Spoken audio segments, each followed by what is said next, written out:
Et j'ai avec moi deux invités pour évoquer ce sujet. Ici en plateau à Niort, Christine Maté-Catala, bonjour.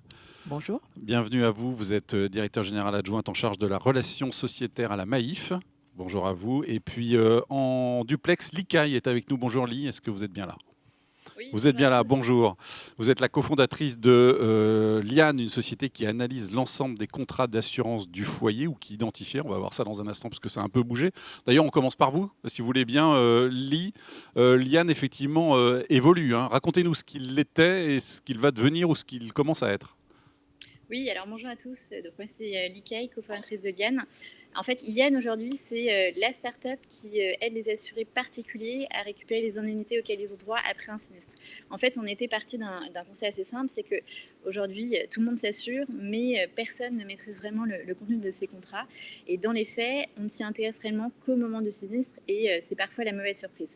Historiquement, comme vous le disiez, nous on avait développé un premier outil qui permettait aux assurés particuliers d'agréger l'ensemble de leurs contrats d'assurance, que ce soit leur assurance habitation, auto ou carte bancaire, et d'avoir une vision en temps réel des lacunes et des doublons de leur couverture. Et en fait, en discutant avec des centaines de clients, on s'est très rapidement rendu compte que notre service était surtout utile au moment du sinistre, puisque c'était surtout à ce moment précis que les assurés ont besoin de savoir en fait s'ils sont couverts ou pas, par quel contrat et quelles sont les démarches à suivre. Et du coup, on a en fait, fort de ces constats-là, ajusté nos services pour se focaliser justement sur ce moment du sinistre et pour proposer des services autour de l'accompagnement des particuliers dans la gestion de leur sinistre. Et alors rapidement, aujourd'hui, Liane, dans les services qu'on propose, on propose 3 typologies de services. Donc la première, c'est la gestion de sinistre, où on est capable de guider de manière personnalisée nos utilisateurs sur toutes les choses à faire après un sinistre, avec un premier cas d'usage qui est le dégât des eaux, qui est finalement le sinistre le plus compliqué. Et dans ce guide personnalisé, on va leur proposer des services payants, à savoir de vérifier pour eux la couverture de leur contrat, et déclarer en leur nom le sinistre auprès de leur compagnie d'assurance et de réaliser toutes les démarches de suivi de relance et donc en soi de prendre la charge mentale de ce sinistre. La deuxième typologie de service qu'on propose, c'est la gestion de litige, où effectivement quand un particulier a eu un refus d'indemnisation, en général il est un peu perdu, il ne sait pas quoi faire. Et nous ce qu'on propose, c'est de leur proposer un deuxième avis objectif sur leur couverture, et si on estime que l'assuré est dans ses droits, on va en fait gérer toutes les démarches de réclamation auprès de l'assureur à sa place. Et enfin, la troisième typologie de services qu'on propose, ce sont des services autour de la gestion des assurances et qui se rapprochent plus de nos services historiques, à savoir le diagnostic des contrats. Parce qu'effectivement, l'aspect préventif, on l'a vu, c'est quelque chose qui est hyper important, mais aujourd'hui, les assurés n'en ont pas conscience, et tant qu'ils n'ont pas expérimenté le sinistre, c'est quelque chose qui ne leur parle pas. Or, nos utilisateurs qui ont eu cette expérience du sinistre sont beaucoup plus enclins à faire des diagnostics et sont plus sensibles au sujet. Et donc, dans le cycle de vie du client, on leur propose ces typologies de services justement pour les accompagner. Voilà. Quelle technologie se cache derrière Liane aujourd'hui? Alors, Liane, aujourd'hui, en fait, notre base, notre force, c'est justement notre base de données contractuelles. On a analysé aujourd'hui plus de 80% des contrats du marché, du particulier. Dans la première version? Ouais. Dans la première version. Et en fait, qui nous permet aussi de vérifier de manière rapide les couvertures de nos utilisateurs et d'avoir aussi développé cette capacité à vulgariser et à expliquer de manière simple les couvertures à nos utilisateurs.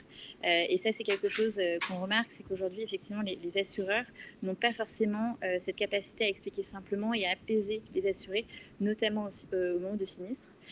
Parce qu'on l'a vu, en fait, nous, dans nos cas, c'est que quand on explique, nous, en tant que tiers de confiance, les raisons pour lesquelles l'assuré n'est pas couvert, en général, ça passe beaucoup mieux du côté du particulier versus si le refus venait directement de l'assureur, parce qu'en général, les assurés vont automatiquement escalader parce que justement, ils ont cette relation de méfiance entre assureur et rassuré.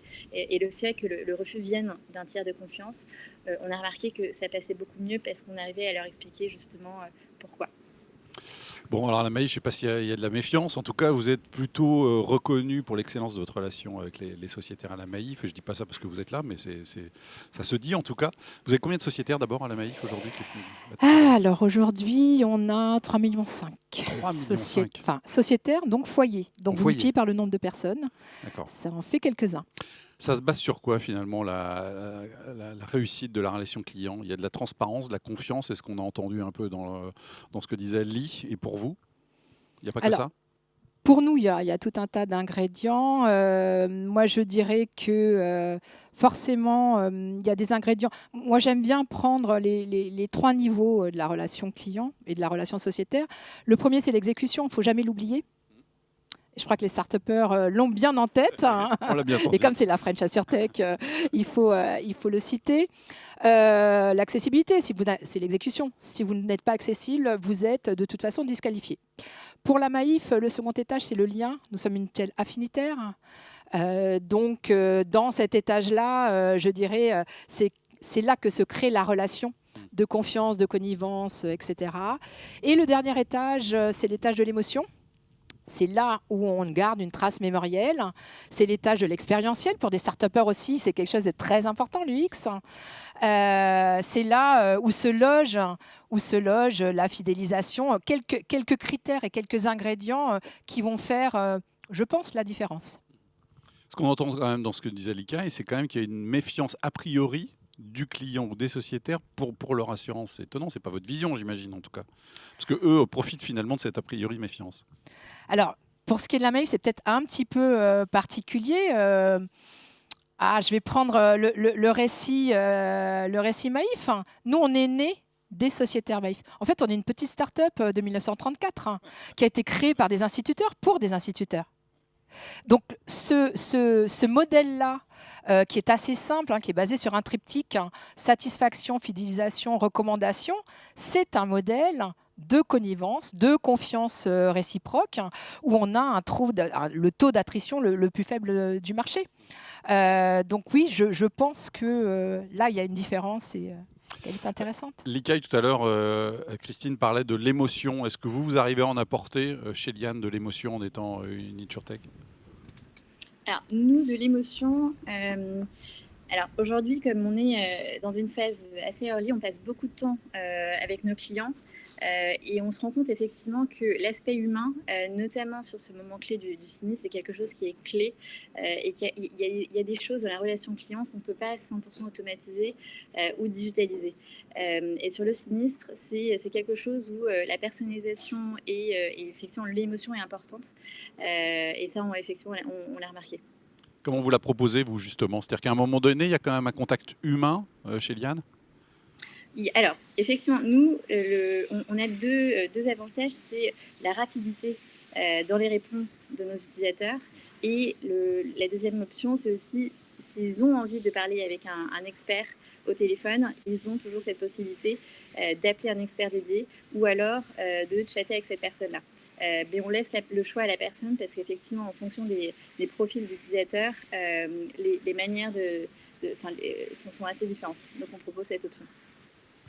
Mais justement, quels sont vos atouts? Parce que tout à l'heure, vous avez parlé de transparence et de confiance. C'est-à-dire qu'en fait, vous considérez que les assureurs ne sont pas dans ces qualités-là? Alors, je ne dis pas... En fait, nous, la transparence qu'on apporte, en fait, elle est de biais. On apporte la transparence sur le contenu des contrats. Donc, en fait, on va lire les conditions générales et leur dire exactement ce pourquoi ils sont couverts de manière simple. Et la deuxième transparence qu'on souhaite apporter, et ça, c'est plutôt à moyen terme, c'est de la transparence sur la manière dont les indemnités sont aussi calculées. Pour justement mettre fin à un certain argumentaire d'autorité qui est souvent aujourd'hui imposé par les rapports d'experts et les compagnies d'expertise. Et on aimerait aussi apporter une couche de transparence aussi à ce niveau-là sur les montants des indemnités et pouvoir en fait apporter une vision plus équitable parce qu'on sera capable d'expliquer comment sont calculées ces indemnités aussi. Comment ça s'entretient, la relation client Christine Matekata? Ça c'est le plus dur. Le plus dur, c'est pas forcément de les capter, c'est de les garder. C'est dur de les capter, mais il faut les garder, les sociétaires. Ouais, mais oui. Moi j'aime beaucoup. On avait un cabinet qui a travaillé pour nous avec nos sociétaires. Et sincèrement, quand on est une mutuelle affinitaire, nos sociétaires nous décrivent de la manière suivante: je suis Maïf. Ils ne disent pas je suis à la Maïf. Donc, sentiment d'appartenance et adhésion aux valeurs. Et je crois que quand on a cette double face, on les garde.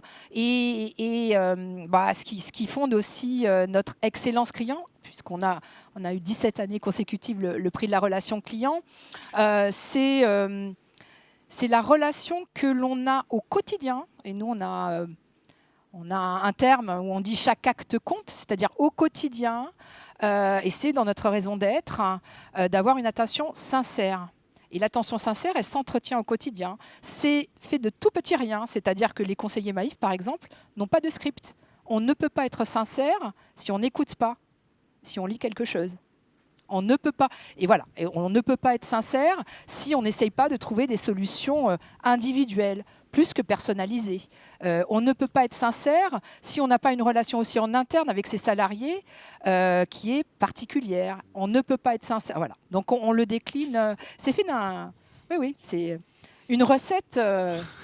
Ouais. Au gramme près. Au gramme près. Lika, justement, comment on entretient la fidélité quand on est une start-up avec ses clients? Comment on a cette attention sincère, pour reprendre le terme de Christine? Alors, peut-être pour rebondir sur ce qu'a dit Christine, effectivement, nous, on a remarqué que les clients de la Maïf étaient des clients qui étaient très attachés aux valeurs et aussi à la marque. Et ça, c'est quelque chose que la Maïf a réussi à créer. Ça, c'est pour le coup, on l'a vu et c'est vrai que ça, c'est assez fort. Nous, de notre côté, la manière dont on entretient la relation avec nos clients, c'est que effectivement, on va être assez proactif dans la recherche de solutions. C'est-à-dire que un client qui vient chez Liane, il a un sinistre. On va non seulement regarder tous ses contrats d'assurance et trouver une solution. On ne raisonne pas en produits, mais on raisonne en portefeuille de produits. Et donc, ce qu'apprécient nos utilisateurs, c'est notre proactivité dans la recherche de solutions pour eux. Chose qu'aujourd'hui, effectivement, beaucoup d'assureurs ont plutôt une vision silo par catégorie de produits, plutôt qu'une vision agrégée du portefeuille d'assurance d'un particulier. Et donc ça, c'est ce qu'ils aiment, c'est notre approche agrégée. On a échangé ce matin donc avec Damien Biro d'Ornicar, une société qui porte en tout cas la conviction, qui a fait le choix du développement autour d'une seule verticalité et de l'assurance embarquée. Quel regard vous portez sur ce sujet, au regard notamment de la relation client? Christine, peut-être d'abord. Ah mais moi j'adore, parce que c'est l'histoire que je vous ai racontée. Partir d'une verticale qui est l'automobile, mais c'est la Maïf en 1934, on est parti de la modernité sociale qui était l'automobile, pour arriver où nous en sommes. Donc je lui souhaite d'avoir plus de 80 ans comme nous, oui, et une réussite. Lee ? Ouais, non, moi, je trouve l'approche assez géniale, effectivement. Et en termes d'acquisition, c'est une stratégie qui est hyper intéressante. Nous, on a fait le choix d'être multiproduits, mais de se focaliser sur un moment de vie. Sur, pardon ? Un moment de vie précis. Oui, effectivement. Comment vous imaginez la relation? Est-ce que la relation client, là, elle est en train de se modifier? Est-ce que vous voyez des choses qui émergent? Et vous l'imaginez comment dans, on va dire, l'horizon 2030, Lee? Comment vous l'anticipez? Qu'est-ce que vont demander les sociétaires, les clients? Alors, moi, je pense qu'il y a une attente d'instantanéité, que ce soit dans les indemnités ou dans les réponses apportées par justement les assureurs. Et en même temps, ce qui est assez marrant, c'est qu'il y a aussi une demande de relations clients plus personnalisées et un contact humain. Donc en fait, l'enjeu, ça va être de trouver la bonne équation entre comment digitaliser et instantanéiser tous ces services tout en gardant une touche humaine. Et donc ça, c'est l'inconnu et je pense que c'est ce qu'on essaie tous de craquer. Comment vous l'imaginez, vous, l'assurance, Christine, au regard finalement de ce que sont les attentes clients? Qu'est-ce que vous ressentez comme demande que vous n'entendiez pas avant chez vos sociétaires? Alors moi, je partage ce que dit Lee sur l'instantanéité. Alors, Lee fait partie d'une génération bébé micro-ondes que j'appelle. Donc oui, instantanéité, immédiateté, bien sûr. Vous nourrissez qu'au micro-ondes, Lee?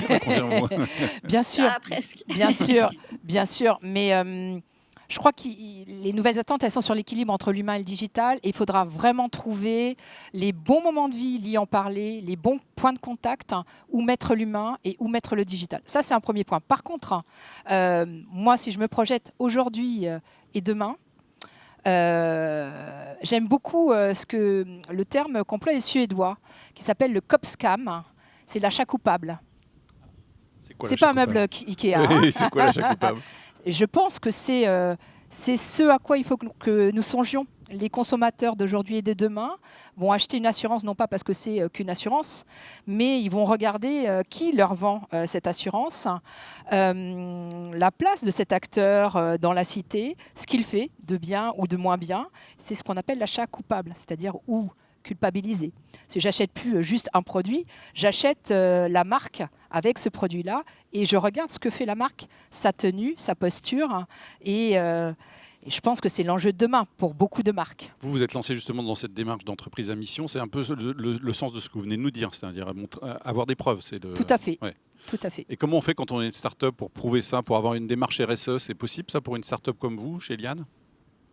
Alors, nous, la démarche RSE, elle fait partie de notre mission parce que justement, nous, l'enjeu, c'est d'apporter non seulement de la transparence sur le contenu des contrats, mais aussi sur les indemnités. Et donc, même si on n'a pas, nous, de notre côté, démarché effectivement tout ce qui est démarche, Bicorp, etc., ça fait quand même partie des valeurs et de la mission de Liane au départ. Donc, on essaie de l'appliquer au quotidien, en tout cas auprès de nos clients. C'est quoi la marche d'après pour Liane, pour conclure l'ICAI? Alors pour conclure, nous, la marche d'après, c'est de dépoussiérer à travers justement toutes les données qu'on va pouvoir récupérer autour de la gestion de sinistre, le marché de l'expertise, qui aujourd'hui reste pour nous assez opaque et peu réglementé. Donc on se dit qu'il y a quelque chose à faire autour de ça. Mais encore? Mais encore, vous allez entendre beaucoup parler de Liane dans les prochains mois. D'accord. Vous nous disiez tout à l'heure que vous alliez effectivement travailler avec vos clients sur les recours portés. Est-ce qu'on peut imaginer à terme, par exemple, que vous avanciez finalement, en étant sûr effectivement du gain du recours, vous avanciez l'argent aux clients? Oui, effectivement, ça c'est un des axes de développement, c'est que une fois qu'on aura développé en interne cette expertise sur les chiffrages des dommages, on pourra potentiellement envisager un nouveau service qui est l'indemnisation instantanée des dossiers pour le compte de nos utilisateurs, parce que justement, on aura agrégé suffisamment de données autour du sinistre pour pouvoir prendre ce risque et porter le risque. C'est de cette manière-là que vous vous rémunérerez notamment. Exactement. Merci Christine. La marche d'après, enfin, vous êtes déjà là, l'entreprise à mission, ça vous occupe beaucoup, j'imagine, et vous communiquez beaucoup, vous associez 2020. Vos clients à ça, les Oui. sociétaires? Alors nos sociétaires sont nos employeurs. C'est vrai, vous avez raison. Donc ils sont forcément associés. Je dirais plus que la marche d'après, il y a l'actualité, mais qui est aussi le devenir de demain. L'actualité, c'est là, on vient de se rapprocher de la SMAC, là, on est Niortais, ouais. donc un pas dans les collectivités territoriales. Et l'enjeu de la cité, c'est-à-dire justement, c'est ce que je disais, de s'inscrire vraiment, s'ancrer dans les territoires et participer. Oui, au devenir de la société, c'est au mieux commun, comme on dit. C'est quelque chose qui est important pour nous. Et donc ça, c'était la semaine dernière. Et la même semaine, on lançait la plateforme Bien ou Bien, qui est une plateforme de commerce engagé et d'intermédiation. Et où là, ça vous donne une autre facette de notre avenir et de notre devenir. Donc je trouve que c'est assez intéressant dans la même semaine, le rapprochement avec une autre mutuelle, le lancement d'une plateforme d'e-commerce engagé et pour la 4e année, le trophée d'assurance de l'expérience IARD. Donc voilà, ça résume un peu la Maïf. Merci Christine Maté-Ketala et merci également à l'ICAI. Merci d'avoir été avec nous. Merci à tous, à bientôt. Merci à l'une et à l'autre. Merci Au beaucoup. revoir. Quand on parle de course à l'innovation, on sous-entend forcément compétition, mais si on parlait aussi de co-opétition.